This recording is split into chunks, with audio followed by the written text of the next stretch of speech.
আল্লাহর কোন বান্দা যদি সূরা মুলক নিয়মিত তিলাওয়াত করে, নিয়মিত পাঠ করে, সূরা মুলক যে ব্যক্তি তিলাওয়াত করবে, কঠিন কিয়ামতের ময়দানে এই সূরাটি ওই তিলাওয়াতকারী ব্যক্তির পক্ষে আল্লাহর কাছে সুপারিশ করবেন। বলুন সুবহানাল্লাহ।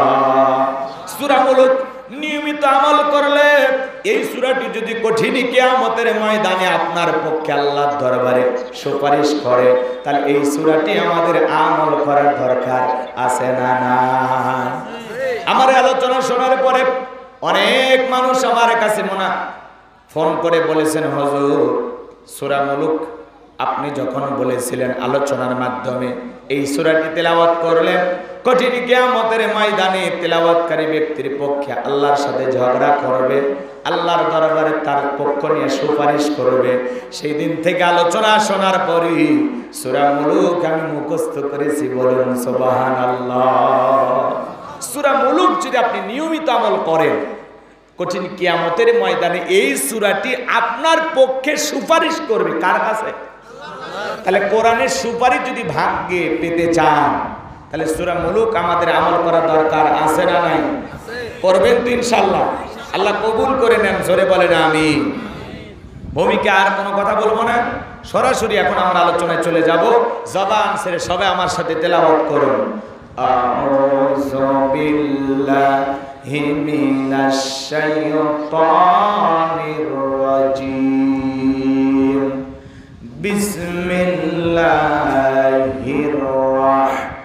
রাহমানির রহিম। বিতাড়িত মুরদাদ শয়তানের কাছ থেকে আল্লাহ পাকের কাছে আশ্রয় প্রার্থনা চাচ্ছি। পরম করুণাশীল দয়ালু আল্লাহ তাআলার নামে শুরু করছি। তাবারাকাল্লাযী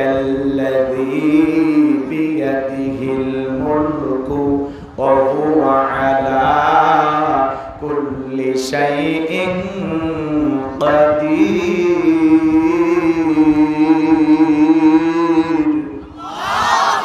আমার আল্লাহ রাব্বুল আলামিন বলেন, মহামান্বিত সেই সত্তা যার হাতে সর্বময় কর্তৃত্ব রাজত্ব পাওয়ার ক্ষমতা, তিনি হলেন সর্ব বিষয়ে শক্তিমান। তাহলে সকল ক্ষমতা একমাত্র মালিককে। তাবারাকাল্লাযী বিয়াদিহিল মুলকু ওয়া হুয়া আলা কুল্লি শাইইন কাদির।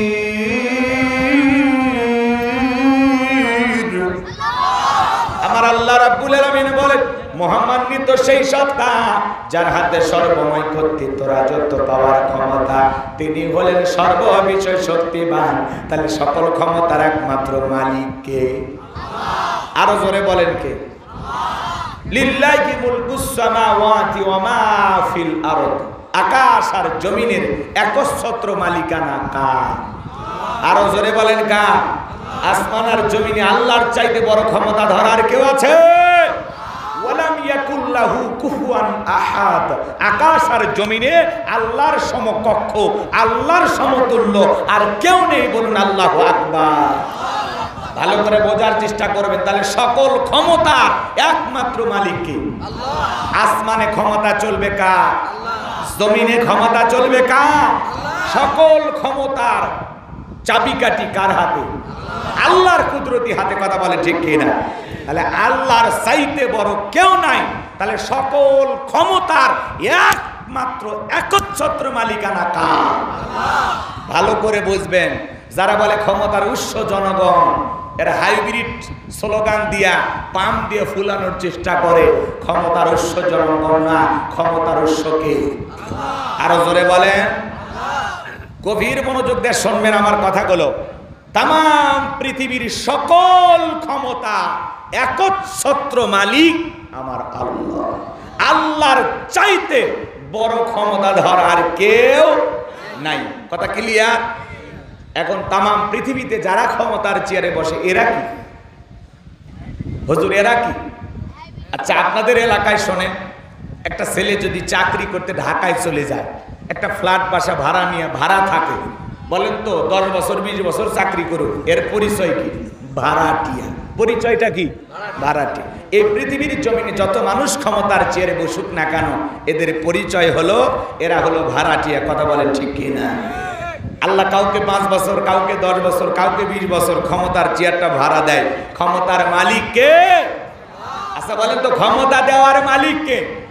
আল্লাহ রাব্বুল আলামিন বলেন, কুলিল্লাহুম্মা মালিকাল মুলকি তুতিল মুলকা মান তাশাউ ওয়া তানসিউল মুলকা মিম্মান তাশাউ ওয়া তুইজ্জু মান তাশাউ ওয়া তুযিল্লু মান তাশাউ বিয়াদিকাল খায়র ইন্নাকা আলা কুল্লি শাইইন কাদির। সূরা আলে ইমরানের 26 নম্বর আয়াত আল্লাহ রাব্বুল আলামিন জানা দিলেন, রাজত্ব দেওয়ার মালিক আমি আল্লাহ, ক্ষমতা দেওয়ার মালিক কে? ভালো করে বুঝবেন, ক্ষমতা দিলেই যে তাকে সম্মান দেওয়া হলো এমনটা না। ক্ষমতার সম্মান দুটো ভিন্ন জিনিস। এই পৃথিবীর জমিনে অনেক মানুষকে আল্লাহ ক্ষমতার চেয়ারে বসাইয়াও দাম্ভিকতা করার কারণে, অহংকার করার কারণে, খোদাদ্রোহী হওয়ার কারণে জুতার বাড়ি খাওয়াইয়া চেয়ার থেকে নামায় আল্লাহ বিদায় করেছেন। কথা বলেন ঠিক কিনা? নমরুদকে জুতার বাড়ি খাওয়ায় কে বিদায় করছে? আরো জোরে বলেন কে? সে আল্লাহ আজও আছে না নাই? এই দুনিয়ার জমিনে যারাই ক্ষমতার চেয়ারে বসে দাম্ভিকতা করেছে, অহংকার করেছে, আমরা দেখেছি শ্রীলঙ্কার জনগণের উপরে যখন নেতারা জুলুম করেছিল, অত্যাচার করেছিল, শ্রীলঙ্কার জনগণ অত্যাচার, নির্যাতন, জুলুম সহ্য করতে না পেরে নেতাকে পাইয়া নেতার কাপড় খুলে ল্যাংটা করেছিল। কথা বলে ঠিক কিনা? ভাগ্যিস ভালো সেদিন হাফ প্যান্ট পরা ছিল। কথা কন ঠিক কিনা? কি শ্রীলঙ্কার নেতাদের কাপড় খুলে নেয়নি জনগণ? তার মানে কি, জনগণের উপরে জুলুম করলে, জনগণ খেপে গেলে, মাঝে মাঝে নেতা যদি বাহাদুরি করে, জনগণ যদি একবার রাগান্বিত হয়, সুযোগ পাইলে কাপড় খুলে নামায়। কথা কন ঠিক কিনা? আমার ভাইয়েরা, এই দুনিয়ার জমিনে ক্ষমতার চেয়ারে বসাইয়াও কাউকে আল্লাহ জুতার বাড়ি খাওয়ায়, কাউকে জনগণের থুতু নিক্ষেপ করায়, কাপড় খুলে নেয়। এই শক্তি আমার আল্লাহর আছে না নাই? জোরে বলেন আছে না নাই? যারা ক্ষমতার চেয়ারে বসে আদল ইনসাফ প্রতিষ্ঠিত করে, মানুষের অধিকার প্রতিষ্ঠিত করে, ইসলাম আলাদের অধিকার প্রতিষ্ঠিত করে, দুনিয়ার জমিনে ন্যায় বিচার কায়েম করে, মানবতার কল্যাণে, ইসলামের কল্যাণে ভালো ভালো কাজ করে, ক্ষমতার চেয়ারে বসাইয়াও সম্মানিত করেন, তিনি কি? আল্লাহ। ভালো করে বোঝার চেষ্টা করবেন। তাহলে আল্লাহ বলতেছেন ক্ষমতা দেওয়ার মালিক আমি আল্লাহ। তাহলে বলেন তো, ক্ষমতা দেওয়ার মালিক কে? আল্লাহ। কেড়ে নেওয়ার মালিক কে? আল্লাহ। লাঞ্ছিত করার মালিক কে? আল্লাহ। সম্মানিত করার মালিক কে? সকল কল্যাণের চাবিকাঠি কার হাতে? আর তিনি হলেন সর্ববিষয় শক্তিমান। সকল কিছুর উপরে শক্তি চলবে কার? আল্লাহ। ক্ষমতা চলবে কার? রাজত্ব চলবে কার? তাহলে পরিষ্কার হয়ে গেল, ক্ষমতা দেওয়ার মালিক আল্লাহ। কথা কয় না? যে আল্লাহ ক্ষমতার চেয়ারে বসায়, আবার সে আল্লাহ ক্ষমতার চেয়ার থেকে নামায়। কথা কন? তাহলে ক্ষমতা দেওয়ার মালিক, কেড়ে নেওয়ার মালিক, সম্মানিত করার মালিক, লাঞ্ছিত করার মালিক, সকল কল্যাণের চাবিকাঠি একমাত্র কার হাতে? আর তিনি হলেন সর্ববিষয়ে শক্তিমান। কথা বলেন ঠিক কিনা? এইবার চলেন আমি আপনাদেরকে একটু বোঝানোর চেষ্টা করি। গভীর মনোযোগ। পুরো পৃথিবীতে আল্লাহ পাক 4 জন মানুষকে পুরো পৃথিবীর রাজত্ব দিয়েছিলেন। বলেন তো কয়েস কম? একটু জোরে বলেন। আরে ভাই, পুরো পৃথিবীর ক্ষমতা তো দূরের কথা, ছোটখাটো পাতি নেতার সাথে থাকা পারা যায় না। বোঝেন নাই মনে হয়? এরকম একটা গোত্রীয় লিডার ছিল, দলপতি, ছোটখাটো এলাকার একটা নেতা ছিল বিশ্বনবীর জামানা। আমি এখনকার কথা বলতেছি না। ছোটখাটো একটা নেতা, তার গরমে এলাকায় থাকা যায় না। বিশ্বনবী হিজরত করে মদিনায় চলে গেছেন। আর এই মক্কার কাফির, এর নাম ছিল মহাবীর আমর। বলেন কি নাম ছিল? মক্কার মহাবীর আমর। এ কি করলো জানেন? বিশ্বনবী হিজরত করে মদিনায় যায়, ইসলামের দাওয়াত আপন গতিতে রসুল চালাইতে লাগলেন। মক্কার কাফিরদেরকে নিয়ে রসুলের কোনো মাথা ব্যথা নাই, কিন্তু মক্কার কাফিররা টেনশনে পড়ে গেছে যে না জানি রসুল মদিনায় যায় কি করতেছে। এরকম একটা টেনশনে ভোগান্ত একজন ব্যক্তি ছিল যে রসুলকে নিয়ে খুব মাথা ব্যথা। সে তখন কি করলো জানেন? এই মক্কার মহাবীর আমর প্রতিমার সামনে দাঁড়াইয়া লাত, হুজ্জা, দেবদেবী, সরস্বতী, রাধাকৃষ্ণ, ভগবতী, এগুলো প্রতিমার সামনে দাঁড়াইয়া একটা রাঙা তরবারি নিয়া প্রতিমার সামনে দাঁড়ায় শপথ গ্রহণ করে বলতেছে, যতক্ষণ আব্দুল্লাহর বেটা মুহাম্মদ সাল্লাল্লাহু আলাইহি সাল্লামের দেহ থেকে কাল্লা না ফেলাইতে পারবো ততক্ষণ পর্যন্ত আমি এক ফোঁটা পানিও পান করব না। জোরে কোন নাউজুবিল্লাহ। আরেকটু জোরে বলা যায় না?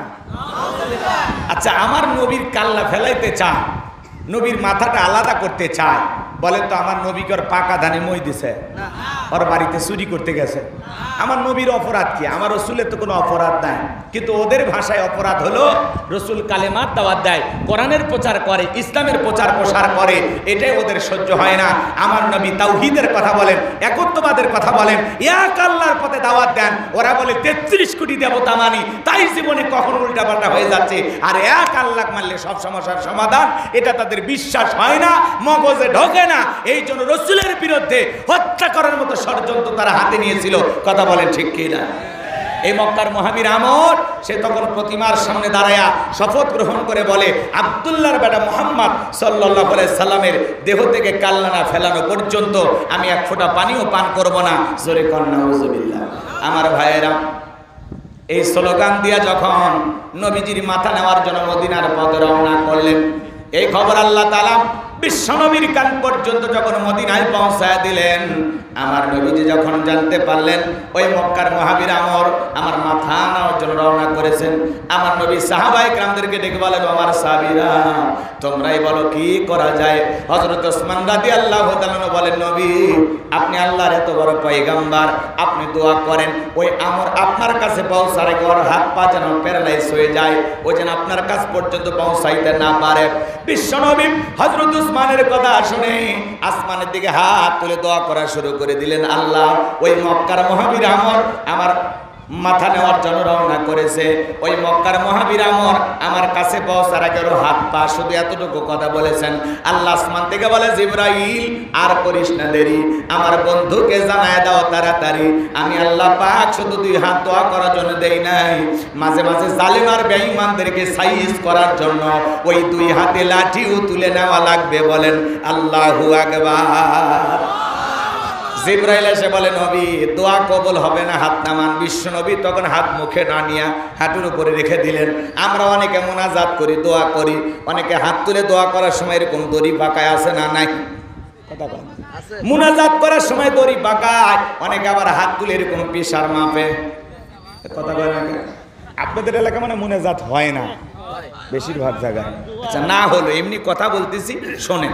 আপনার দোয়া করলেও ভালো, না করলেও ভালো, সেটা আপনার বিষয়। চাওয়া লাগলে আল্লাহর কাছে চাইতে পারেন, আর আপনার যদি কোনো কিছু চাওয়াই না থাকে তো চাইবেন কেন? আমার কথা বোঝেন না?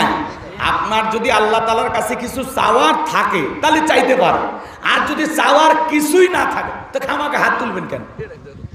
কথা কি বুঝতে পারছেন? ঠিক আছে তো ইনশাআল্লাহ। আচ্ছা, যদি মনে করেন আপনি গুনাহগার, আপনার রিজেক দরকার, আপনি অভাবগ্রস্ত, অভাবনাটন দূর করা দরকার, তাহলে যান মালিকের কাছে কাঁদেন, হয় হাত তুলে কাঁদেন, না হলে সিজদা দিয়ে কাঁদেন, চাইতে তো হবে। কথা কয় না? এখন আমি হাতও তুললাম না, সিজদাও দিলাম না, এমনি খালি করছি আল্লাহ আমার এই সমস্যা, আপনি একটু দেখেন তো, এটা চাওয়ার স্টাইল হলো? কথা কয় না? চাইলে চাওয়ার মতো চাওয়া লাগে। ধরেন আপনি একটা বাজারে গেছেন, একজন লোক বলতেছে, ভাই আমার 10টা টাকা দেন না। ভাই, এই ভাই খুঁজছে টাকা নেই, কেবল বাজারে আসলাম, আমি এখনো বাজার করিনি, টাকা চাই কেন? ভাই দেন না, ভাই দেন না, ভাই 10টা টাকা দেন। কথা কয়? এ ভাই আপনাকে বললাম না, সরেন সরেন, পরে দেবো, যান যান, পরে দেবো। আবার আসে, ভাই দেন না, ভাই দেন না, ভাই 10টা টাকা দেন। আপনি বিরক্ত হয়ে মানে বার নাসর বান্ধা ছাড়তেছেন না।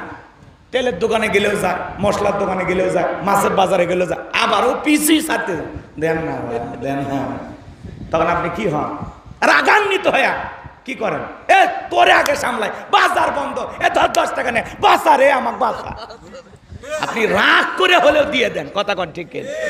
মালিকের কাছে ওইভাবে চাইতে হবে, এমন ভাবে নাসর বান্ধায় চাইতে হবে, দাও না মালিক, মাফ করে দাও না, আমি অনেক গুনাহ করেছি, আমি অনেক অপরাধ করেছি। রুকুতে চাইবেন, সিজদায় চাইবেন, দুহাত ধরে চাইবেন, কাঁদতে কাঁদতে চাইবেন। আপনি চান না, আপনি না চাওয়ার দলিল না খালি ঘুরতেছেন। হ্যাঁ, সূরা ফাতিহার মধ্যে আমরা সব দোয়া করে দিছি, আর দোয়াই লাগবে না। নাসর বান্দা হয়ে আল্লাহর কাছে চাইলেই আল্লাহ সব দেবে। কথা বলে একটা ফকির দেখেন না 10টা টাকার জন্য কতবার আপনার কাছে ঘ্যান ঘ্যান করে, কতবার আপনি বিরক্ত হন, ও কিন্তু চাইতে বিরক্ত হয় না, কথা কয় না। এরকম নাছরবান্দা হওয়া লাগবে। আপনি চাইতে চাইতে এমন ভাবে চাইবেন, আসমানের মালিক আল্লাহ বলবে এই তো নাছরবান্দা আমার, এত চাওয়া চাই, এটা না দিয়ে আমি আল্লাহ কেমনে থাকি, আমার বান্দা যা চাই আমি আল্লাহ দিয়ে দেবো, কথা কোন ঠিক কি না? আমাদের সমস্যা আছে না নাই? সমস্যা ফেসবুকে লেখার আগে কার কাছে বলবো? বন্ধুর কাছে বলার আগে কার কাছে বলবো? হ্যাঁ, একটু পরিবর্তন হয়ে যায়, মালিকের কাছে চাইবো, উনি আমাদের সব চাওয়া পূরণ করতে পারেন, উনি আমাদের রব পূরণ করে দেবেন সব, কথা বলেন ঠিক কি না? কেউ যেটা দেয় না দেয় কে? কেউ যেটা শোনে না শোনে কে? কেউ যেটা দেখে না দেখে কে? তাহলে সব কিছু জানেন যিনি, তার কাছেই চাইবো, কথা বলেন ঠিক কি না? আল্লাহ আমাদের বোঝার তৌফিক দান করুন, জোরে বলুন আমি। আমার ভাইয়েরা, লম্বা হবে, লম্বা করব না। জিবরাইল এসে বলে নবী দোয়া কবুল হবে না। আপনারাই বলেন তো সব জায়গায় কি দোয়া দিয়ে কাজ হয়? এই গ্রামের নাম হলো চকহরি নারায়ণ, তাই নাকি? মনে করেন এই গ্রামে প্রতিদিন চুরি হইতেছে, উদাহরণ কথা বোঝানোর জন্য এক্সাম্পল দিচ্ছি, কথা বুঝবে না কেন। প্রতিদিন গরু ছাগল চুরি হয়, টাকা পয়সা চুরি হয়, গহনা গাড়ি চুরি হয়, এমনকি সুন্দরী বউটা পর্যন্ত চুরি হয়। চোরের অত্যাচার এলাকায় থাকা যায় না। মান্দা ফেরিঘাট থেকে একজন যুবক 10 কেজি জিলাপি নিয়ে আসা মসজিদের ইমামকে দিয়ে বলতেছে, হুজুর একটু দোয়া করে দেন, আল্লাহ জনে চোরের হাত থেকে এই গ্রামবাসীকে হেফাজত করে। হুজুর এইবার এশার নামাজ পড়ার পরে হাত তুলে দোয়া করে বলে, আল্লাহ চোরের হাত থেকে গ্রামের গরু ছাগল টাকা পয়সা গহনা গাটি সুন্দরী নারী সব তুমি হেফাজত করো। সরোজ জিলাপি খাবার আশায় হাত তুলে বলে আমিন আমিন আমিন। চোর তো খালি বাহির এলাকার থাকে না, ওই গ্রামের 2-1 থাকা লাগবে, না হলে কোন বাড়িতে কি আছে এই তথ্যটা দিল কে? বুঝেন না? মানে আপনারা ভুল বুঝছেন, এটা উদাহরণ দিচ্ছি। এই গ্রামে চোর নাই, আলহামদুলিল্লাহ। ভাইরা আমার, ভালো করে বোঝার চেষ্টা করবেন। হুজুর যদি জিলাপি পাইয়া দোয়া না করে ডেকে বলতে, চকহরি নারায়ণের যুবকেরা তোমরা যদি গ্রামের ধন সম্পদ টাকা পয়সা রক্ষা করতে চাও, মাগরিব থেকে ফজর পর্যন্ত বাংলার লাঠি নিয়ে দাঁড়ায় থাকবা, চোরকে দেখা মাত্রই এমন পিটান পিটাইবা যাতে 6 মাসে মাজা সোজা না করতে পারে। চোরকে হাত তুলে আমিন কইতো নাকি তওবা করে ভালো হয়ে যেত, কথা কোন ঠিক কিনা? আজ বাংলাদেশের সব জায়গায় চুরি বন্ধ করা যাচ্ছে না, চুরি দুর্নীতি ভরে গেছে। আমরা যদি একটা চোরের হাত কেটে বাইতুল মুকাররমের সামনে নিয়ে যায়, একটা চোরের হাত কেটে মিডিয়ার মাধ্যমে ফালাও করে প্রচার করতাম, আল্লাহ সূরা মাইদার ভিতরে আইন দিয়েছে, চোর যদি চুরি করে হাত কেটে দাও। কি করো? আরো জোরে কোন কি করো? হাত কেটে দাও। আল্লাহর আইনটাকে আমরা যদি মেনে নিতাম, আল্লাহর বিধানটাকে যদি মেনে নিতাম, আল্লাহর আদেশটাকে মেনে নিয়ে একটা চোরের হাত কেটে যদি বাংলার পার্লামেন্টে আমরা বিচার করে দেখাইতাম যে আজ থেকে বাংলাদেশে চোর যদি চুরি করে ধরো আর হাত কেটে দাও, একটা চোরের হাত কেটে দিলে বাংলাদেশের সমস্ত চোরেরা তওবা করে আল্লাহর ওলি হয়ে যেত, কথা বলেন ঠিক কি না? তাহলে চুরি বন্ধ করতে হলে আল্লাহর আইন সমাজে চালু করার দরকার আছে না নাই? আল্লাহর আইন চালু হবে না যতদিন চুরি দুর্নীতি খুন টেন্ডারবাজি ধর্ষণ বন্ধ হবে না ততদিন, কথা বলেন ঠিক কিনা? আল্লাহর আইনেই শান্তি, আল্লাহর বিধানেই মুক্তি, কথা বলেন ঠিক কিনা?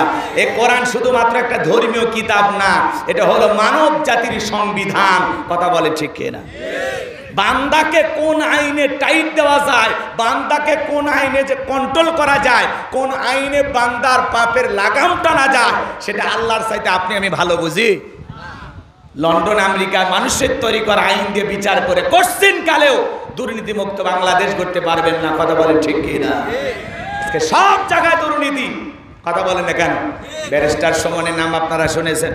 মাননীয় প্রধানমন্ত্রী ঈদ উপহার দিয়েছে, ঈদ উপহার পাইয়া ব্যারিস্টার সুমন সাহেব লোকজনক দিয়েছে, বিভিন্ন লোকক দিয়েছে। এবার তো সে এমপি হয়ে গেছে, বিভিন্ন লোক শাড়ি দিতে দিতে ভাগ্যক্রমে তার 2 জন বন্ধু বইয়ের কাছে ওই মাননীয় প্রধানমন্ত্রী সেই উপহারের শাড়িটা পৌঁছে গেছে। এইবার 2 বন্ধু এই শাড়ি পাওয়ার পরে ফেসবুকে একটা পোস্ট করেছে, তারা বলতেছে মাননীয় প্রধানমন্ত্রী যে শাড়ি দিয়েছে এই শাড়ির দাম বাজার মূল্যে 280 টাকা হতে পারে, এটা জাকাতের শাড়ি, তান্ত্র ত্রাণ তহবিল থেকে মাননীয় প্রধানমন্ত্রী দিয়েছেন, বিদায় এমন শাড়ি আমার বউ পরতে পারে না, এটা আমি অন্য মহিলাকে দান করব, অন্য মহিলাকে আমি এটা দিয়ে দেব। আমার বউ এরকম জাকাতের শাড়ি ব্যবহার করতে পারে না। আমার বন্ধু ব্যারিস্টার সুমন এই শাড়িটা গিফট পাঠাইছে। আমার ভাইয়েরা চিন্তা করেন, বন্ধু তার বন্ধুর বউকে শাড়ি গিফট দিয়েছে, মাননীয় প্রধানমন্ত্রীর উপহার দিয়েছে। ওই দুই বন্ধু আবার ফেসবুকে পোস্ট করেছে বিষয়টা, সোশ্যাল মিডিয়াতে ঘটনাটা ভাইরাল হয়ে গেছে। আরে ব্যারিস্টার সুমন সাহেব, তাকে সবাই ভালো মনে করে, মানবতার ফেরিওয়ালা মনে করে, সেই মানুষটা গরিব দুঃখীর শাড়ি গরিব মানুষকে না দিয়া বন্ধুর বউকে কেন উপহার দিল? মাননীয় প্রধানমন্ত্রীর দেয়া শাড়ি, এই কথা নিয়ে সোশ্যাল মিডিয়ায় যখন আলোচনা সমালোচনা চলতেছে, সুমন সাহেব এইবার ফেসবুক লাইভে এসে বলতেছে, আমি শাড়ি দিয়েছি কিছু লোককে বন্টন করার জন্য, তারা ভুল ক্রমে আমার দুই বন্ধুর স্ত্রীকে দিয়েছে, তারা তো গরিবের কাতারে পড়ে না, তারা নাকি ধনী, এই শাড়ি ব্যবহার করা তাদের পক্ষে সম্ভব নয়, তাহলে এটা ভুল ক্রমে হয়েছে, এটা নিয়ে সমালোচনা করে কি লাভ? আবার অনেকে বলতেছেন, যদি গিফটটা দামি হইতো তাহলে তো ফেসবুকে পোস্ট করতো না। কথাকে বোঝেন নাই? এই জন্য ভাইয়েরা আমার, চিন্তা করেন, মাননীয় প্রধানমন্ত্রী প্রত্যেক বছর বিভিন্ন এলাকার এমপি মহোদয়কে বিভিন্নভাবে তিনি গিফট দেন, যে শাড়ি দিলাম, ত্রাণ তহবিল আছে, ত্রাণ বোঝেন না, এ ত্রাণ তহবিল থেকে কিছু গিফট প্রত্যেক বছর এমপিদের মাধ্যমে গরিব দুঃখী মানুষকে মাননীয় প্রধানমন্ত্রী দিয়ে থাকেন। কিন্তু এটা আমরা এই বছরই প্রথম জানতেছি, এমনটা নয়, এর আগে আমরা শুনেছি, কিন্তু ওইটা নিয়ে আসে নেতারা এমনভাবে বন্টন করে, মনে হয় ওই এমপি নিজে কিনে এনে দিচ্ছে। এটা যে মাননীয় প্রধানমন্ত্রীর উপহার, সেটা আর তারা প্রকাশ করে না।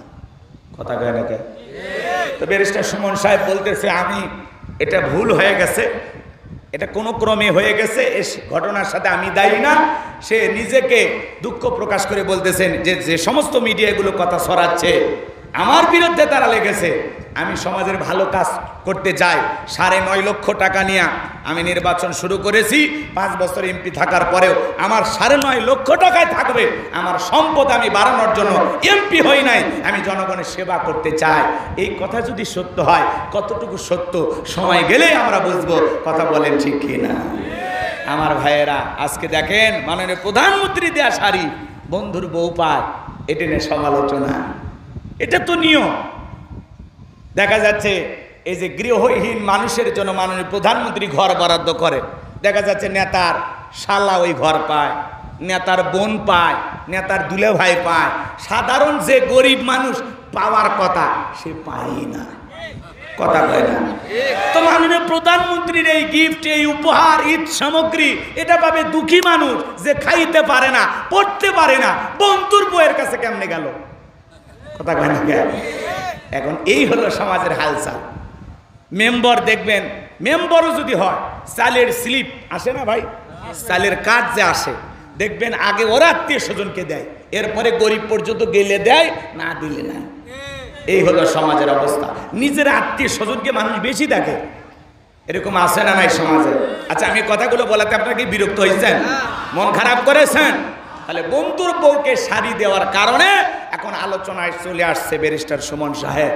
উনি মাঝে মাঝে ভালো কাজ করতেছেন, একেবারে নদীর ভিতরে নামিয়া একেবারে পানি পরিষ্কার করতেছেন, একেবারে যা আছে ময়লা আবর্জনা সব ফেলে বুঝাচ্ছেন, মাঝে মাঝে দেখা যায়। তো কথা কয় না? এখন আসলে লোক দেখানোর জন্য করতেছেন নাকি মন থেকে করতেছেন, এটা আল্লাহ ভালো জানে। কথা বলে ঠিক কিনা? আমরা শুধু এতটুকু বলবো, এদেশের সকল এমপি মন্ত্রী যারা আছে, আল্লাহ যেন সবাইকে জনগণের কথা বুঝে, জনগণের দুঃখ দুর্দশা বুঝে কাজ করা তৌফিক দান করে। জোরে বলুন আমিন। আল্লাহ যেন এই দেশের সকল নেতাদেরকে ইসলামের পক্ষে কাজ করা তৌফিক দান করেন। একটু জোরে বলেন আমিন। আমার ভাইয়েরা, লম্বা হবে, লম্বা করবো না, চলুন আমরা চলে যাই সামনের দিকে। যে কথা বলতে চাচ্ছিলাম, গভীর মনোযোগ দিয়ে কথাগুলো শ্রবণ করবেন। তাহলে দেশে যদি চুরি দুর্নীতি বন্ধ করতে চান, আল্লাহর আইন দিয়া সমাজটা, রাষ্ট্রটা পরিচালনা করার দরকার আছে না নাই? আল্লাহর কোরআনের সমাজ ব্যবস্থা কায়েম হবে যখন, শান্তিতে বসবাস করতে পারবো তখন। কথা বলেন ঠিক কিনা? আল্লাহর কোরআন দিয়া, আল্লাহর বিধান দিয়া, আল্লাহর পাঠানো জীবন ব্যবস্থা দিয়া আমরা যদি সমাজ রাষ্ট্র পরিচালনা করতে পারি, বাংলাদেশটা সত্যি সোনার বাংলাদেশ হয়ে যাবে। এই বাংলাদেশ একটি জান্নাতের টুকরায় পরিণত হয়ে যাবে। কথা বলেন ঠিক কিনা? তাহলে আল্লাহর বিধান, চোর যদি চুরি করে হাতটা কেটে দাও। কথা বলেন ঠিক কিনা? আমার ভাইরা চলেন সামনের দিকে যাই। জিবরাইল এসে বলেন, নবী দোয়া কবুল হবে না, তাড়াতাড়ি হাত নামায় নেন। বিশ্বনবী হাত নামায় নিলেন। টেনশনে পড়ে গেলেন, এখন কি করা যায়? জিবরাইলকে ডেকে বলে, জিবরাইল কি করা যায়? হযরতে জিবরাইল ডেকে বলে, নবী আপনি সাহাবায়ে কেরামদের মধ্যে ঘোষণা করেন, আপনার সাহাবীদের মধ্যে এমন কেউ কে আছে যে আমরের মোকাবেলা করবে? বিশ্বনবী তখন সাহাবায়ে কেরামদেরকে ডেকে বলেন, ও আমার সাহাবীরা, তোমাদের মধ্যে এমন কেউ কে আছো যে আমরের সাথে মোকাবেলা করবে? আল্লাহ দোয়া কবুল করে নাই। তোমাদের মধ্যে এমন কেউ কে আছো যে আমরের মুখোমুখি মোকাবেলা করবা?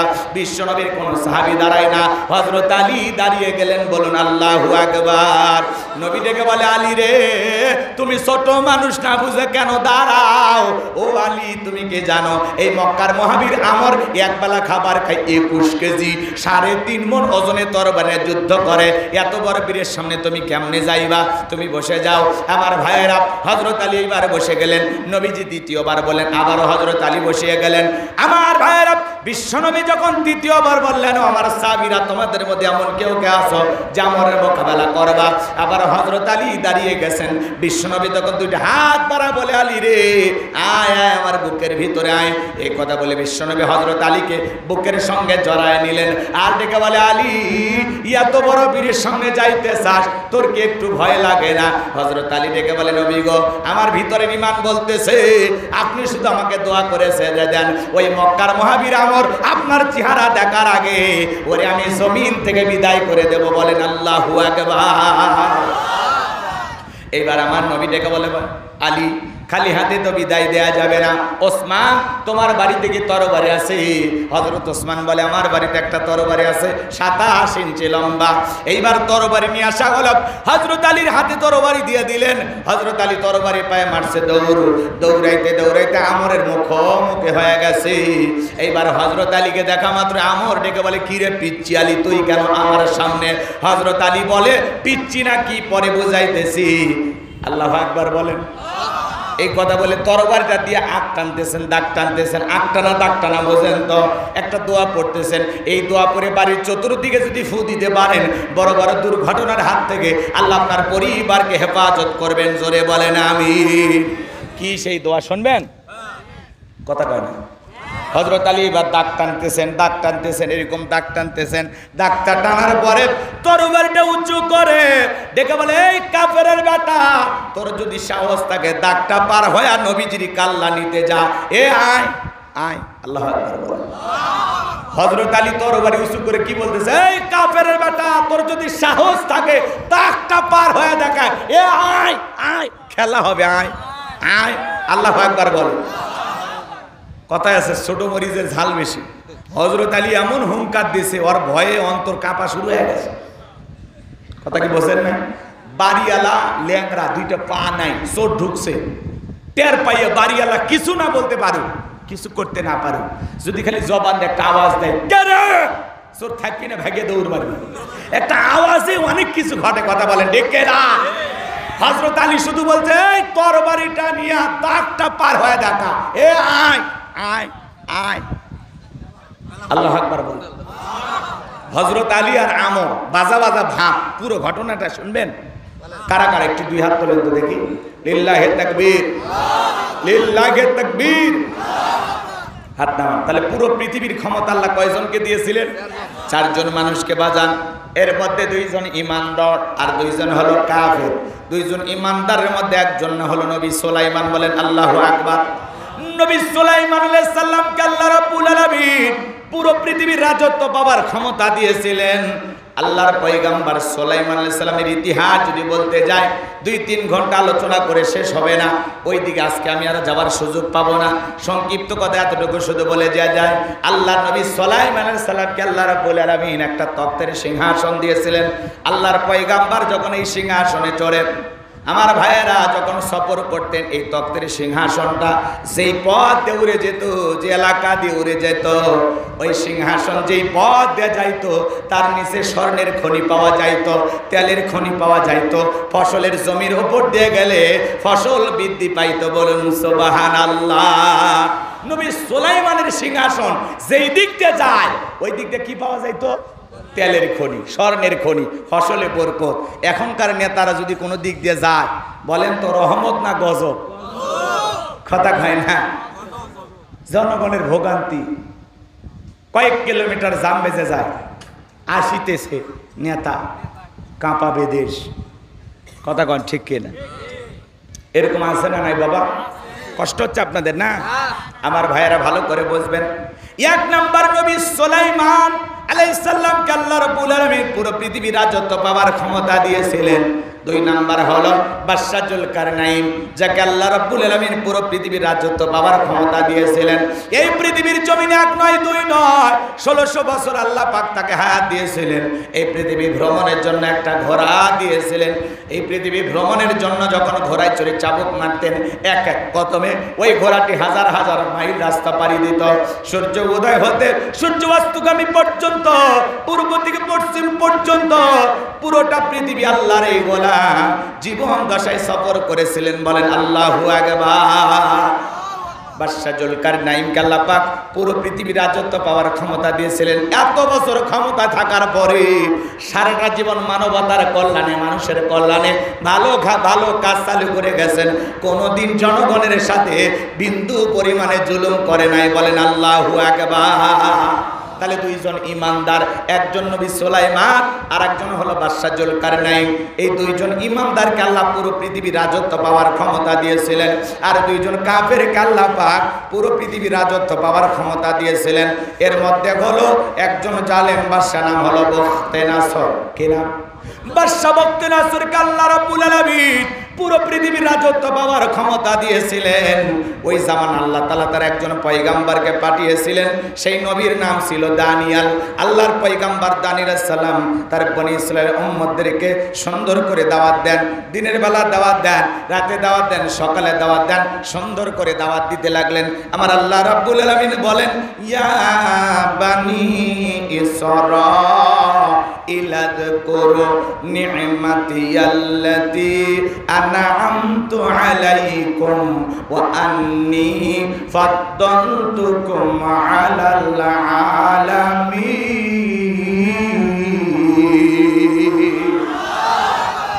আল্লাহর নবী দানিয়াল দেখে বলেন, ও বনি ইসরাঈল উম্মতেরা, তোমাদের বাপরা কৃতদাস ছিল, মানুষের গোলাম ছিল, দাসত্বরা গোলামীর জীবন থেকে আল্লাহ পাক তোমাদেরকে স্বাধীন জীবন দিয়েছে, মুক্ত করে দিয়েছেন। আল্লাহ পাক এত নিয়ামত তোমাদেরকে দিয়েছেন, সেই আল্লাহর প্রশংসা আদায় করো, এক আল্লাহর কৃতজ্ঞতা আদায় করো, আল্লাহ তাআলার কৃতজ্ঞতা আদায় করো, আল্লাহ তাআলার প্রশংসা আদায় করো। তারা কওমের মানুষেরা পয়গম্বরকে ডেকে বলে, ও নবী দানিয়াল, পুরান দিনের গল্প শোনায় লাভ নাই, বাপ দাদা কি করেছিল ওইটা আমরা জানতে চাই না, আমরা ভালো আছি। আল্লাহর নবী দানিয়াল সালাম ডেকে বলে, শোনো, দাম্ভিকতা করো না, অহংকার করো না, গাছের পূজা করো না, মাছের পূজা করো না, চন্দ্রের পূজা করো না, এক আল্লাহর ইবাদত করো।